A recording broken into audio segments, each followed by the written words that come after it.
And today is December 12th, or December 14th, 2010. I'm Forrest Madison, interviewing Kenneth Melick. And, well, to begin with, we'll go right back. What's your full name? Robert Kenneth Melick. Melick. I go by my middle name, which causes all sorts of problems. With paperwork and such? The government will not accept anyone going by their middle name. It's first name, initial, and last name. And don't mess around with me, is what the government, in essence, says. So is that an issue, like, when you actually signed up at all? I'm sorry? Was that an issue when you signed up for service? Oh, gosh, yes, in the Army, I was known as Robert. I couldn't get away from it. When and where were you born? Columbus, Ohio, 1926. And, why'd you move up here, or? Oh, that's a long, looping story. I took my first employment in Ohio. I went to college in Ohio and took my first job there. And subsequent to that, I worked in and lived in Niagara Falls, Connecticut. I remember all these places. Minneapolis, and back here. Over some 40-odd years.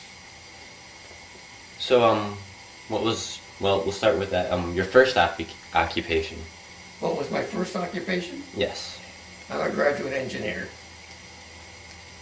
So, Did administrative work in all of my locations in support of engineering. I didn't do any of the actual engineering.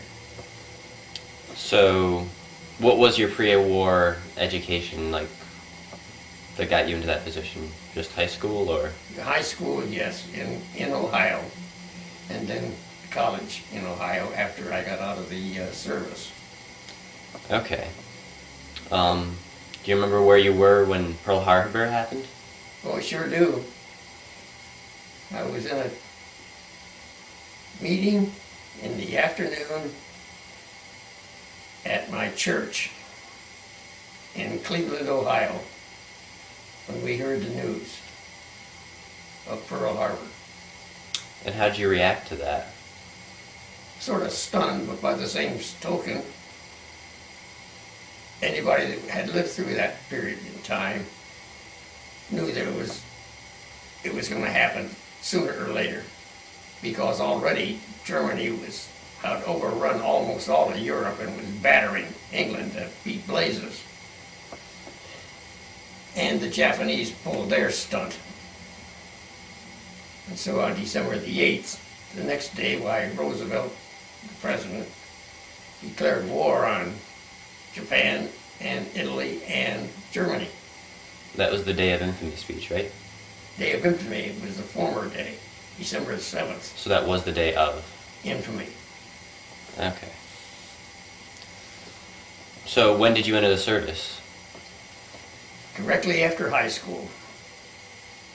If the minimum age for being drafted, which the Army and Navy and Marine Corps all were doing, was 18. You could enlist at age 17. And that's what I did in order to avoid getting wound up over things I had no control, such as whether I'd be in the Marines or the Navy or whatever, because I can't swim. And I didn't want to wind up on some big battleship and find out that I was in big trouble. Probably a smart move. So I enlisted in January of 42, Yes, January of 44. And that's when I graduated from high school. And that's when my enlistment took effect all at the same time. Congress had authorized a program called the American Specialized Training Program, which was for people like me. And for the first 6 months that I was in the service, the Army had stationed me at Purdue University in the engineering curriculum. But by this time, D-Day was long since past, and it was obvious that the war was going to wind up in our favor.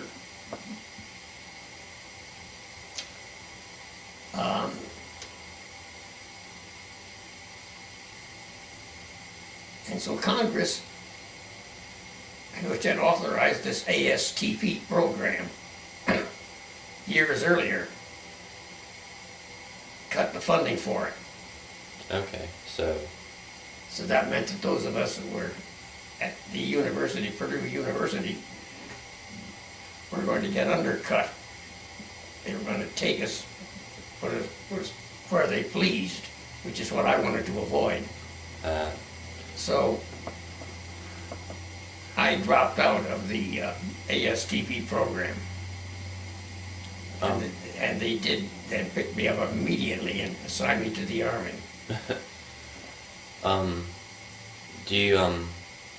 Where do you go to basic training? Camp Stewart, Georgia. It's now known as Fort Stewart, Georgia. And a pit if there ever was one. Oh, the humidity down there. I had never been south of the Mason-Dixon line until then. Yeah. And the humidity in the south is horrible. I would never voluntarily move south of the Mason-Dixon line after having experienced living in such an area in the Army. Can you tell us anything about your experience while you were at boot camp? Nothing particularly exciting. I think I was there like from April or May in the spring to late summer, August or so. So there were that many weeks, however many weeks that amounts to, comprised my basic training in the anti-aircraft, not the infantry. So you were trained for anti-aircraft, but you ended up as a rifleman? As a what? A rifleman? Yeah, How did that happen? because there wasn't a need for any more artillery people, and there was a need for GI Joes. Always a need, right? Yeah, you know, you can shoot all the bullets you want to, but you've got to occupy the land. And rule the people for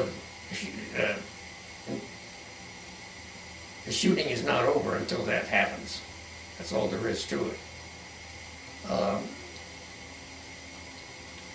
So I went from basic training in then Camp Stewart, Georgia.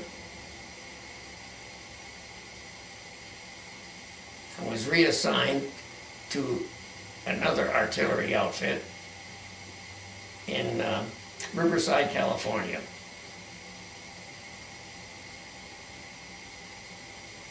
I was only there a few weeks until I wasn't alone here. There were a lot of guys in my same predicament.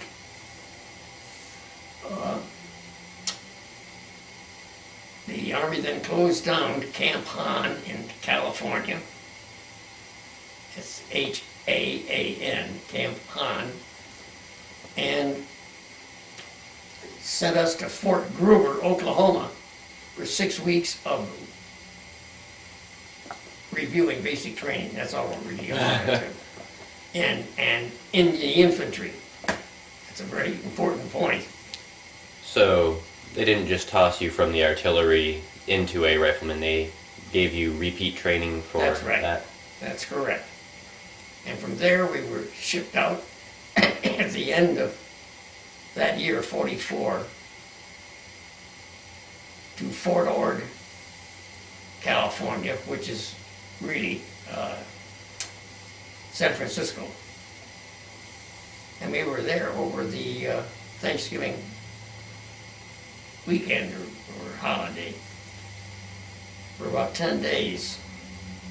And then took a whole camp full of us. I don't know how many trains it took, and transported, since, you know, aircraft was not really noted for this at this time. It wasn't until after the World War II that aircraft came into play in society. So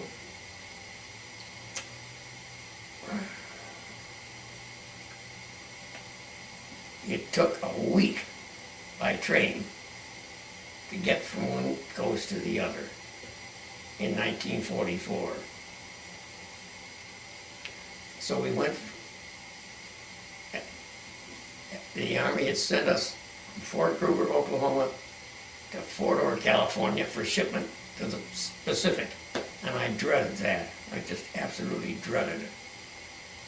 How come? Not just the heat and humidity, but the way the fighting went there. The way the fighting went there is what we see in Afghanistan now. Nothing like the old tales and movies of the British soldiers lining up in a straight line across and advancing. Hell no, there wasn't any of that. All in between and jungle. And... That's right. It was jungle fighting in one-on-one. So you weren't ever there, but you heard stories about it from other people? Yes. I never went there because the Allies at that time had advanced in Europe to the Rhine River in Germany. And Eisenhower, who was the general, decided that it was time to slow down the rapid advances that the soldiers had made and give them a break, and not having to try to ford the Rhine River in the winter time. This was, now we're talking about around the 1st of December or something like that, when we got shipped all the way from Fort Ord, California to Fort Meade, Maryland, in order to, 20,000 of us, in order to be replacements for those divisions, the infantry divisions that were on the Rhine River. They were there for a rest period, and it was a great time to do a lot of housework, clean things up, get the right people in the right places and with the right weapons and so forth. So, along with 19,999 others, I went from Fort Meade, Maryland to Le Havre, France, on the Queen Elizabeth, mind you. A beautiful ship, but we were slept. In order to get 20,000 people on one boat, we had to sleep 4 high. Wow. From Le Havre, we were there a couple of days, and in Le Havre, France, and then went to Liège, Belgium. God, I haven't thought of some of these in years. It's all right. Take your time. In order to advance a handful of us at that time out of the 20,000 to place those half a dozen of us in the infantry division that we were going to be replacements in.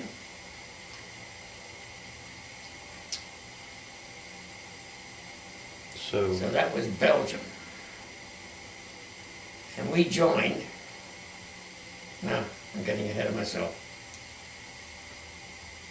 While we were in Belgium, just killing a few days while paperwork got straightened around and weapons got checked out and so forth. Battle of the Bulge happened.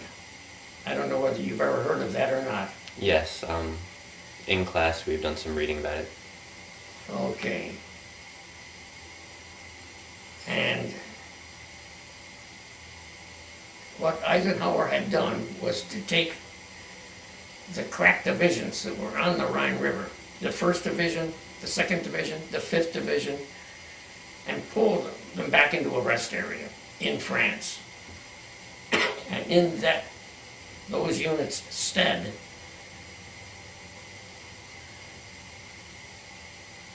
the 106th Infantry Division, made up almost entirely of young college kids. The 106th was put in the place of the 1st or the 2nd Division, which they were crack soldiers in the 1st or 2nd. These were kids that hardly had any basic training in the 106th. And I was put into the 99th Infantry Division, made up of primarily young men from Pennsylvania.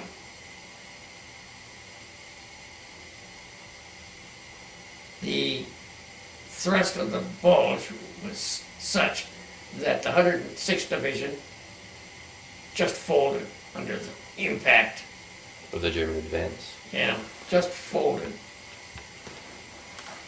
And the 99th, which was on the left of the 106th Division, swung this way.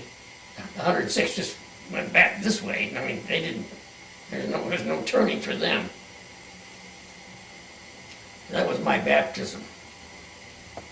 Scared? Hell yes. But I also developed at that time, and I still have it today, a fatalistic attitude. What's going to happen is going to happen, so don't worry about it. You don't need to think about it, you just keep doing what you're doing. Yeah, you do what you can, but don't worry about it. And if things don't work out right, that's how the cookie crumbles. Because I lost 4 very dear friends in the Battle of the Bulge. They were high school boys that I went to high school with. When I say I lost 4 friends, I mean not young men that I just got acquainted with in the Army, but ones that I'd gone through school with. That must have been tough. This was, the Battle of the Bulge really came to a climax when the German armies surrounded Brussels. I think it was Brussels. And I'm trying to think of the name. Bastogne was surrounded as well. Bastogne, that's it. Is that the one? That's it. I got the starting initial right anyway.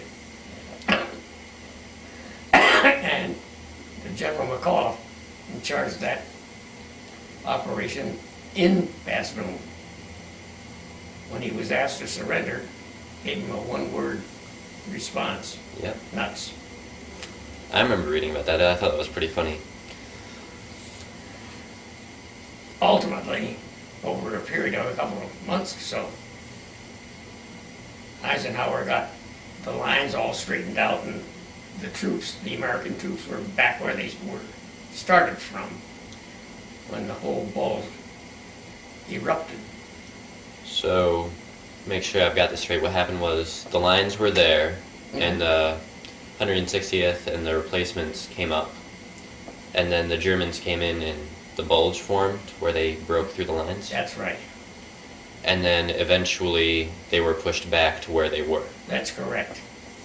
We were part, 99th Division, which I was in, was part of the pushing back to where we were. The 106th just got annihilated. It didn't exist anymore. Wow. Can you recall any of your experiences from that battle? I'm sorry? Can you recall any of your experiences from that battle, or the first time that you knew it was coming, the German advance? Unfortunately, on the one hand, but fortunately for me on the other, I was put on, I don't know what they call it, the death detail. Me and several others were responsible for taking care of the bodies, both American and German, because as it was spring and summer coming on, you just couldn't let the bodies lay there and rot. Wouldn't be healthy for anybody. Yeah. So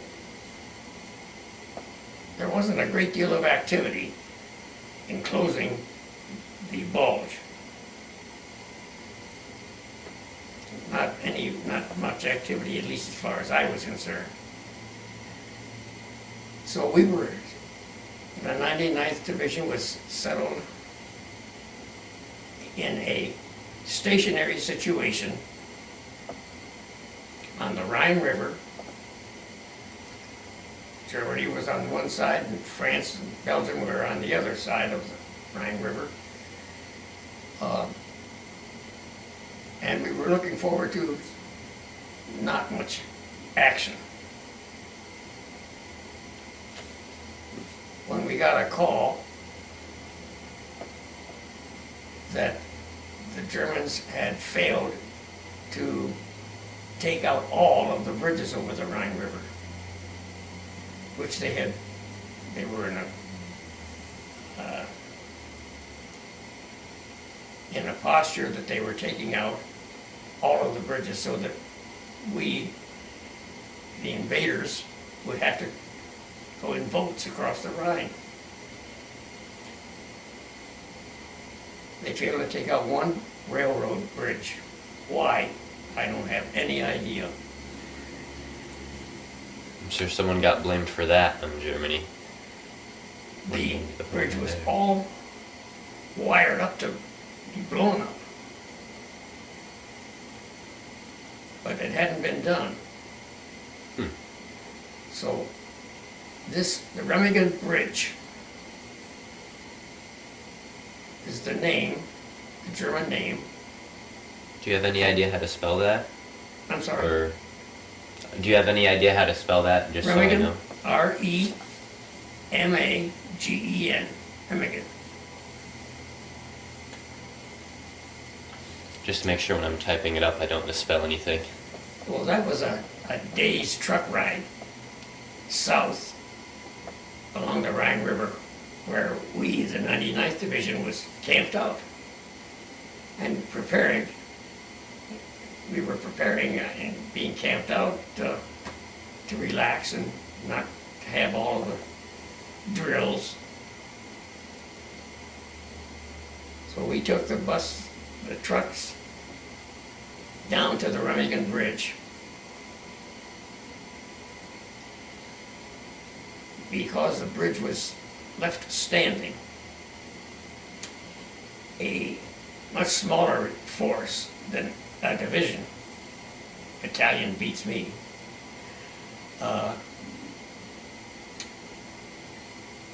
got to the bridge first, much to their surprise. I mean, nobody expected that any bridge to be standing yet.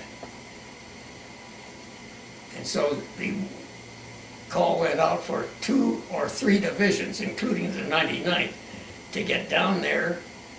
When I say down, we had to go south several miles to get to the bridge from where we were camped out, and take control of that bridge, that's all. Get across it, take control. That was the most harrowing experience that I had in the war. Because the Germans not only had this bridge completely loaded with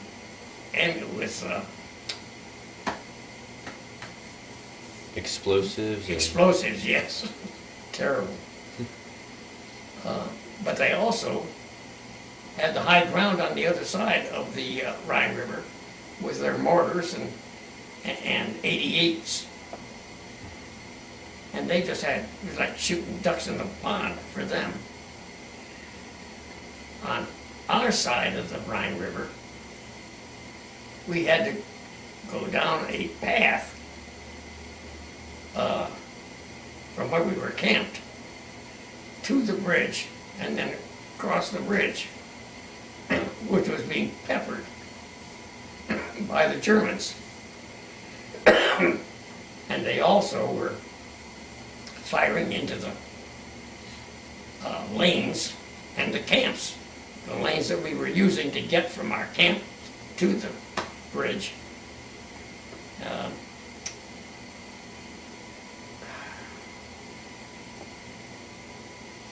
And that was very raw.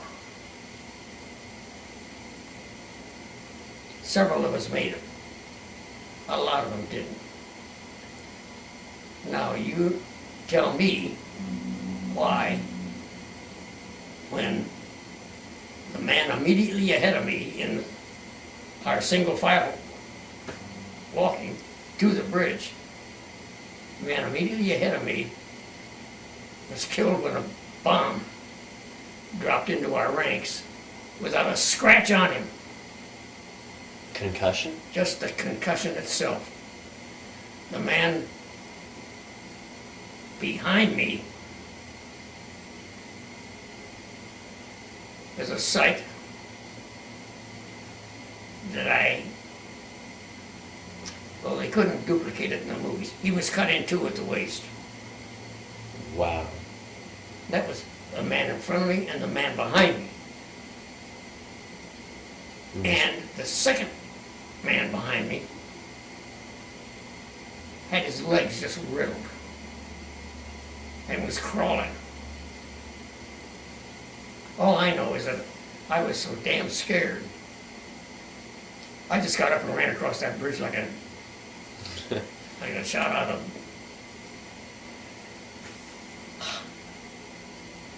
It was just luck that you weren't hit. Oh There. yeah. Wow. I have no idea why. In the 99th Division, when I was assigned to it out of Belgium, while we were still trying to close the bulge,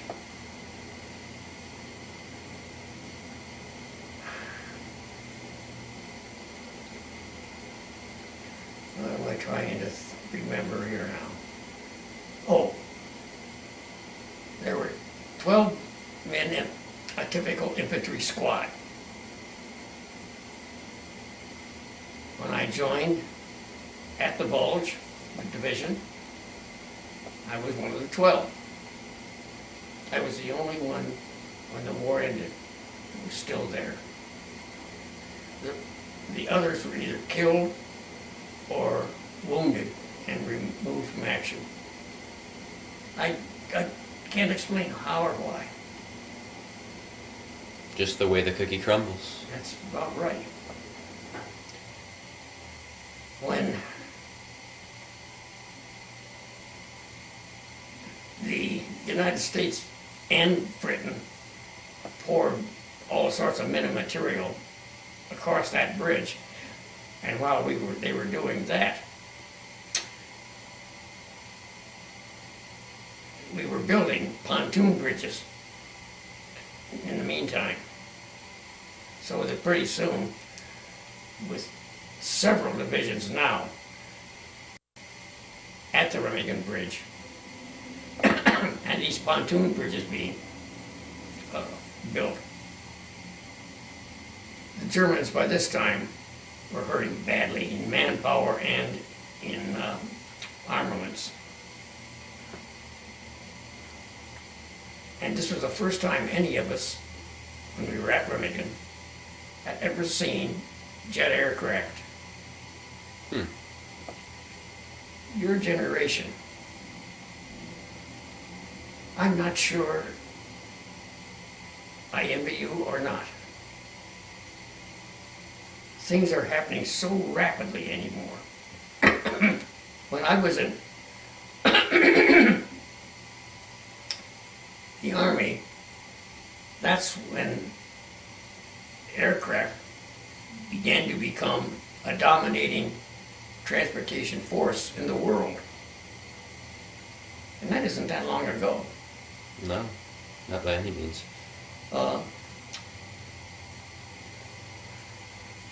When I was in college,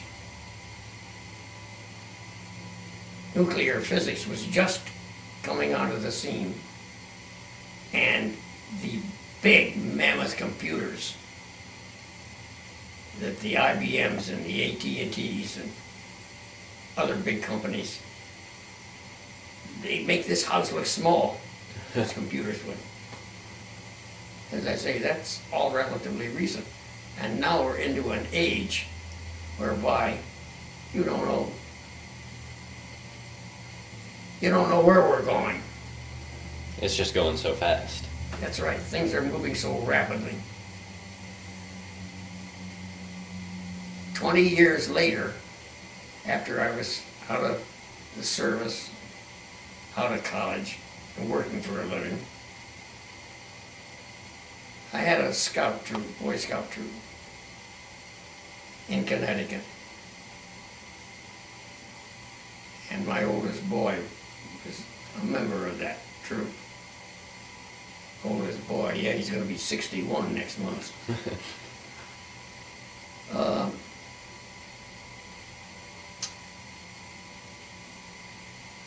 After a troop meeting, one weekday night, one of my helpers, male, adult, said, let's go have a shot and a snort. Okay. So we went into the local bar, and while we were there, it came out in just routine conversation that this man, with his thick German accent, was the pilot in one of those jet planes that was trying to blow out that bridge while I was trying to cross it. If you can imagine, my mouth popped open. Helmut Hetz is his name, H-E-T-Z. First name is Helmut, H-E-L-M-U-T. I'll never get over that. What are the odds, really? You're right, what are the odds? So, I don't know. After you crossed the bridge and with him flying over, where did you proceed to?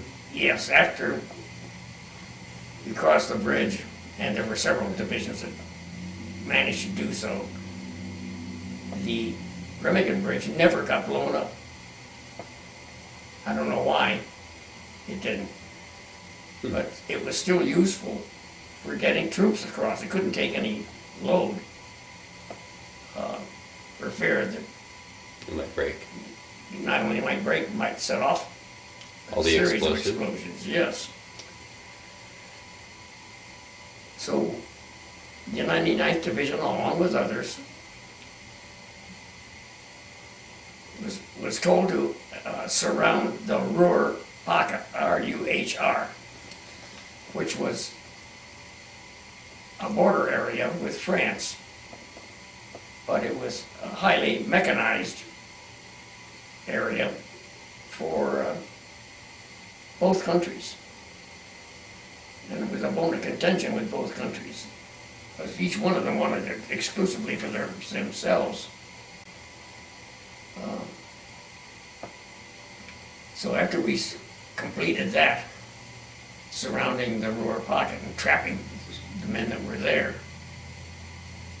I had the dubious honor of escorting a couple of companies of infantrymen back to the holding area. Just me. And I'm talking here about several hundred men.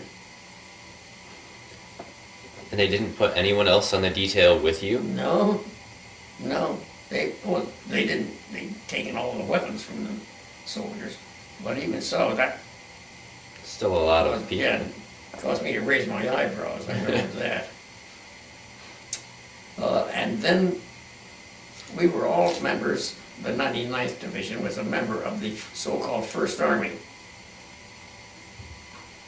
which was under the direction of some general. I don't know which one it was. There was Montgomery from the English. He was north of us. And Patton was the 5th Army, I think. I'm sorry? I believe Patton was the 5th Army. He was. And I know that only too well because that's what we got transferred into, out of the 1st Army. And I never walked so much in my life. Wow. Because now the Germans were really on the run. And you guys were Backpedaling. chasing them down? Yeah, we had to keep pushing them until they surrendered. We walked all the way from the Rhine River to the Czechoslovakian border, just some distance. Yeah. Wow. How long did that take over a period of... Well, the war officially ended in early May, in the war in Europe, that is, and just a couple of months. Wow. Just a couple of months. That's pretty rapid movement. Yes, it was. And you can strike it up for old George, because he sure pushed us. Well, I went into the hospital. I just couldn't hold anything on my stomach anymore. And I wasn't there long, just a couple of days, and back out again. And so the war ended with Germany capitulating.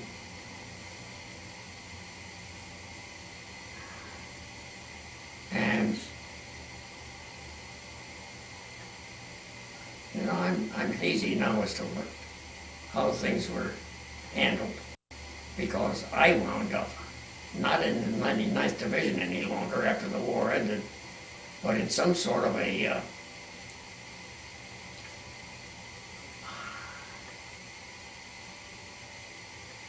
non-combat company, and put into an area in the along the Rhine River. Was it the Rhine or was it the Ruhr River? I'm not certain.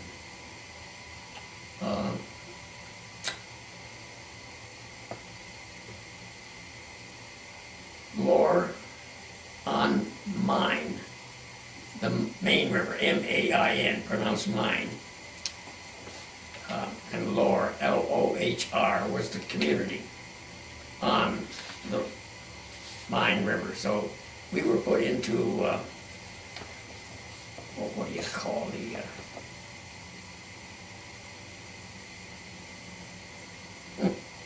I can't think of the word for saving my life. We were supposed to maintain that area as part of the occupying force, that's the word. The whole army was transferred into an occupying force with all the shooting over in Europe anyway. It wasn't over in Japan. And I lasted there after the war ended in May until I believe it was August. And in the meantime, I was on guard duty, and since when they discovered that I could also type, I got nailed into office duty too for several months. There was no action, no war action going on at all at this time. And out of the clear blue, one day I was told that, back up, you're moving out. Not the whole group. Just you? Just me and a couple of dozen, maybe. And I had made an acquaintance with a 16-year-old Fraulein in the occupation. She was a sweetheart. And I recall clearly that on a rainy morning, several of us that were being relocated, we didn't know where, piled into the back of a truck, and there she was, umbrella holding high, watching me take off. Wow. So, got to a depot in France. I'm not sure that whether it was Le Havre again or not. But while we were there, the atomic bomb was dropped in Hiroshima. That ended the war in the Pacific right then. We didn't know that for a couple of days, but it did just end everything.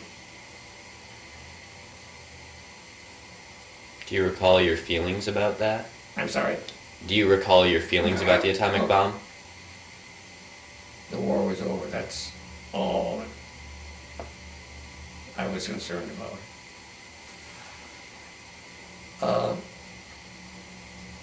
There were thousands of us there in this staging area to be transported home this quickly. There are times that the Army can move real rapidly when it wants to.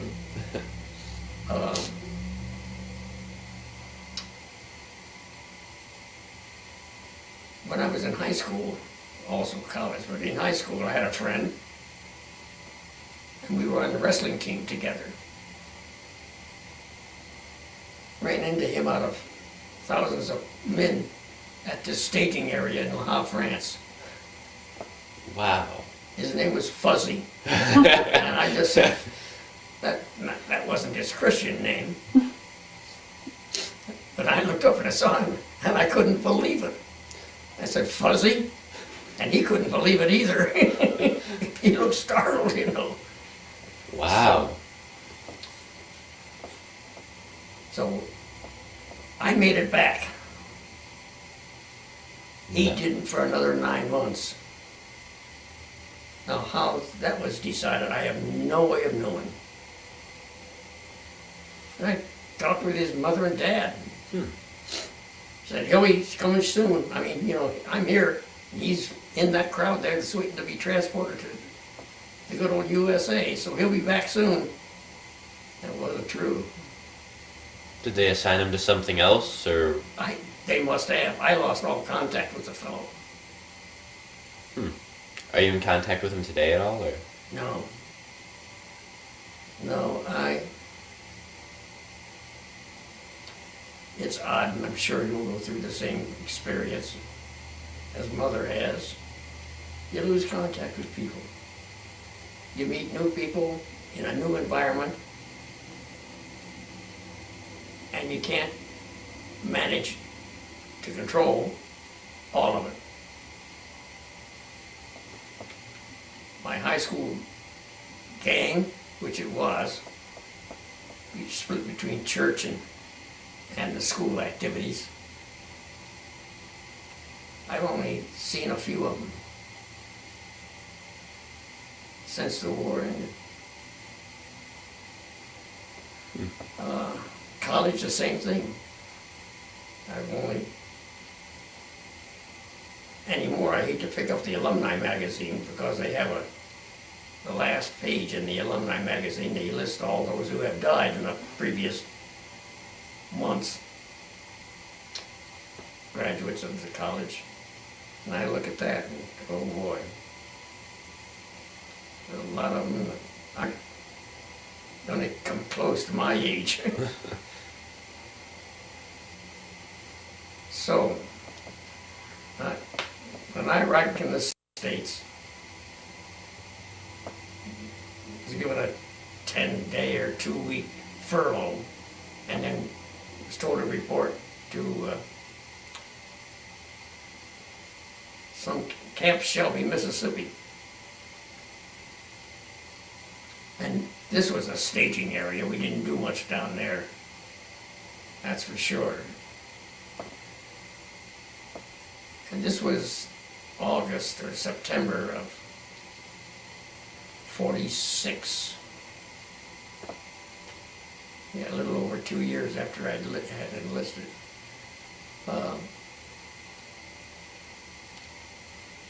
And for reasons that I don't remember now at all, trivial reasons probably, several of us got transferred to the Army to Fort Hood, Texas, which has had its own notoriety here recently with that Yeah. psychiatrist, Muslim, killing 12 people there. And it was from there that I was then sent several months later in April to a camp in Indiana, which I had been sent to after I dropped out of the ASTP. Was sent to this camp in Indianapolis, Indiana, for assignment. That's when I had enlisted. But now here, a couple of years later, I was sent to this same camp to be released. From the Army? From the Army, yeah, in April. And before I had left the area to join the Army 2 years earlier, I had enrolled at college, and that was at my older brother's pushing. Because, boy, the college that I went to, it's the biggest class they've ever had, my graduating class. Because there was a GI Bill, and I'm not sure I would have made it if I hadn't pre-registered at the university before I ever went into the service. So many other applicants were there from the GI Bill? It's a small school, Case Institute of Technology. Couple of thousand students is about it. They've since merged with Western Reserve University, which has thousands of students.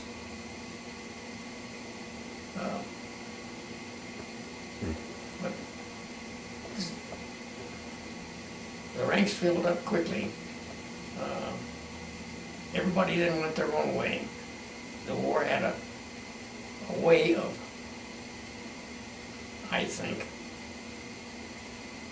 of causing us all scatter in different directions. Some people that were big athletes in high school turned out to be not so big after high school, after the service, and got serious about themselves instead of rah-rah types. It had an impact on my generation.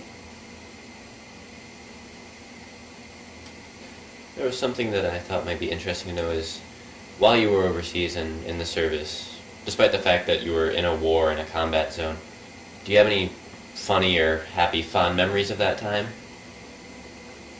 Not many. Excuse me. If you need to take a drink or anything, feel free. Cigarettes. I've stopped it, but not too soon.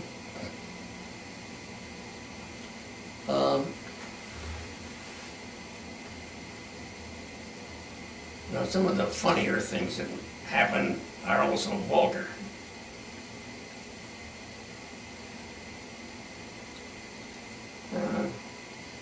You can share as much as you're comfortable with. In basic training in Georgia, I was a cocky, outspoken little runt. And I don't know what caused it, but the whole camp staged a strike. Reveille in the morning, ran out there, half dressed. Make sure everybody's accounted for. Then you break for breakfast. we broke right back into our barracks. We didn't go to the mess hall. Oh, that you don't do. The general of the camp came around. The cook got changed.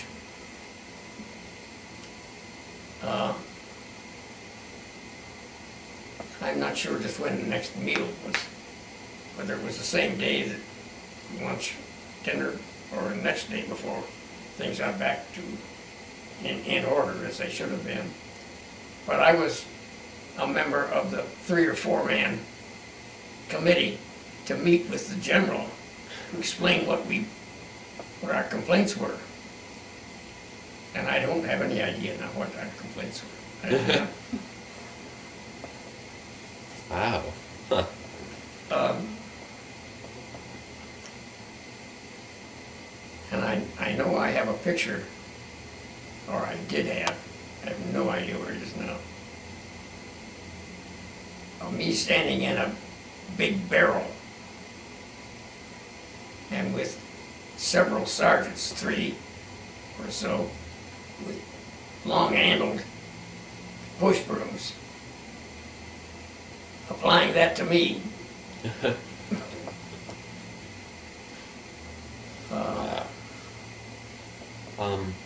Speaking of which, you missed out on a meal there. What's that? You said you missed out on breakfast that morning. How was the food in the Army and overseas? Oh, I didn't find any problem with it at all. We had the sea rations, which were infamous, but you had to have them, thank God, because the Allied forces were moving so rapidly that the kitchens couldn't keep up with them. So therefore, the kitchens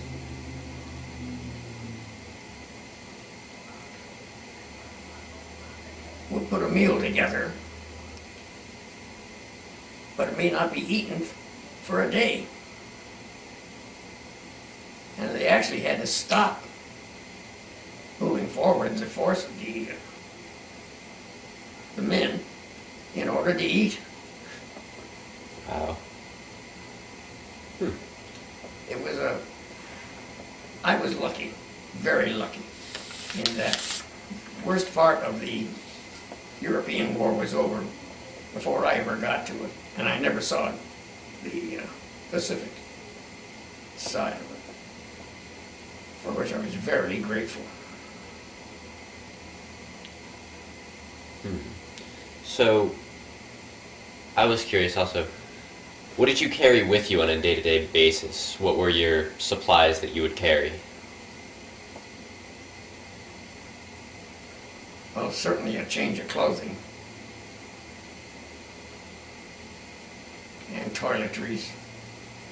Anything beyond a razor and soap was a waste of time.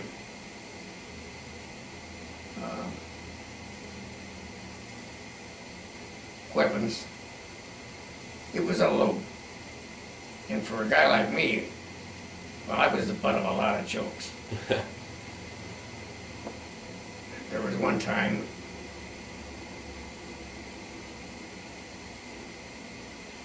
when the 99th Division was still in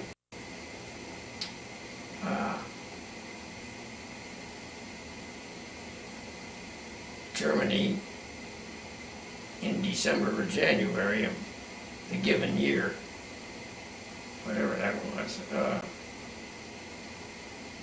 And I was carrying not only my M1 rifle, but 2 boxes, one in each hand, of machine gun bullets. That must have weighed quite a bit. And it was deep snow, I made 3 tracks through the snow. One for my body and another for the boxes of ammunition. Wow. Why were you carrying the ammunition? Just to bring it along, or was it for a different squad? Every squad had 12 men, and each man had specific responsibilities, specific things that he carried, or in some instances, I performed the duty of a forward scout. You'd go out several hundred yards ahead of the rest of the company. You were sort of put out there as bait. Yeah. And in that vein, in the spring when the war was coming to an end,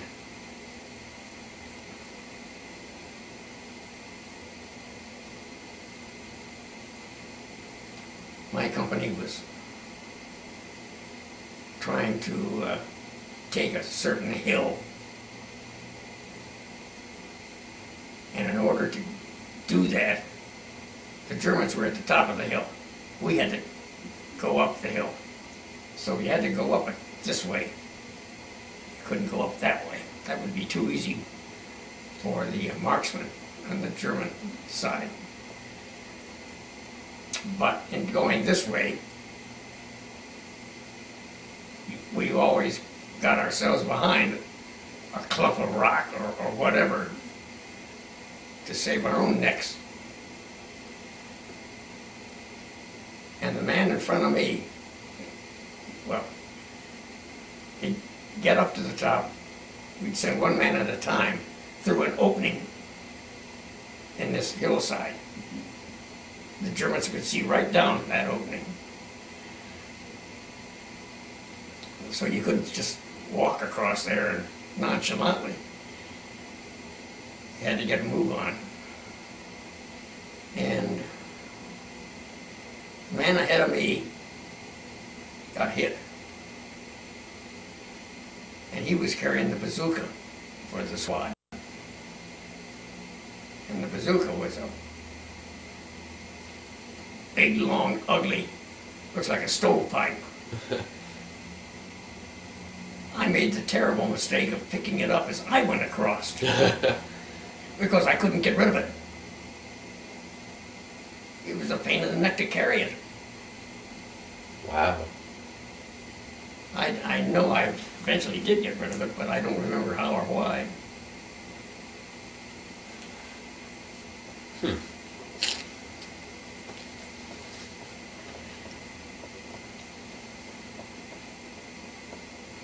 So, let's see. Do you remember where you were on VE Day? VE Day? Yes. Landshut, Germany. Czechoslovakia, I'm sorry. Landshut, Landshut.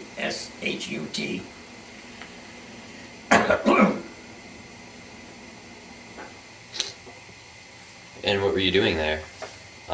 We were just Occupying? just beginning to occupy, yeah.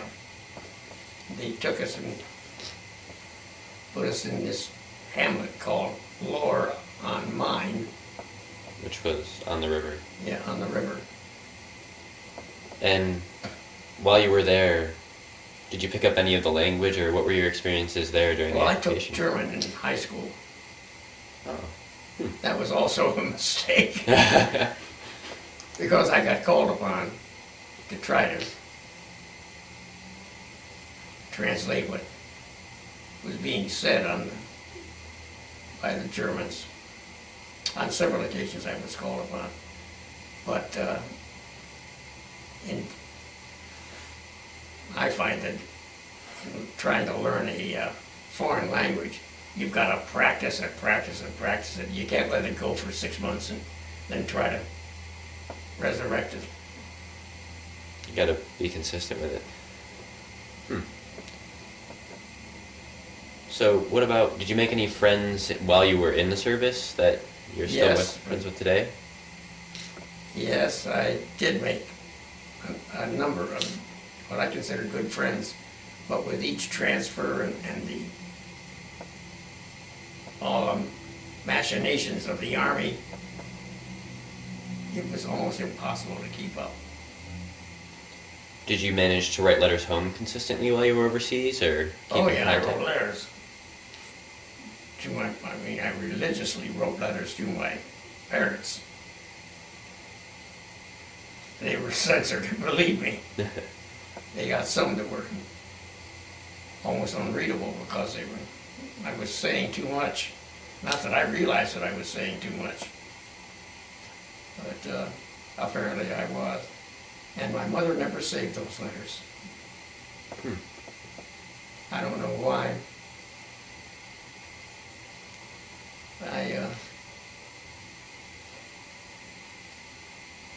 I guess that I'm not much of a saver either.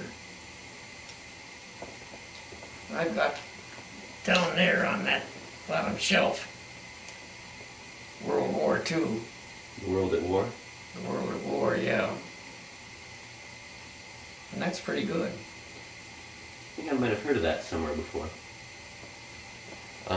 We have 2 minutes left on the film, it says. Okay. So, is there anything else you wanted to tell us before we start to wrap up here? No, Quite an interesting story. nothing that I can think of.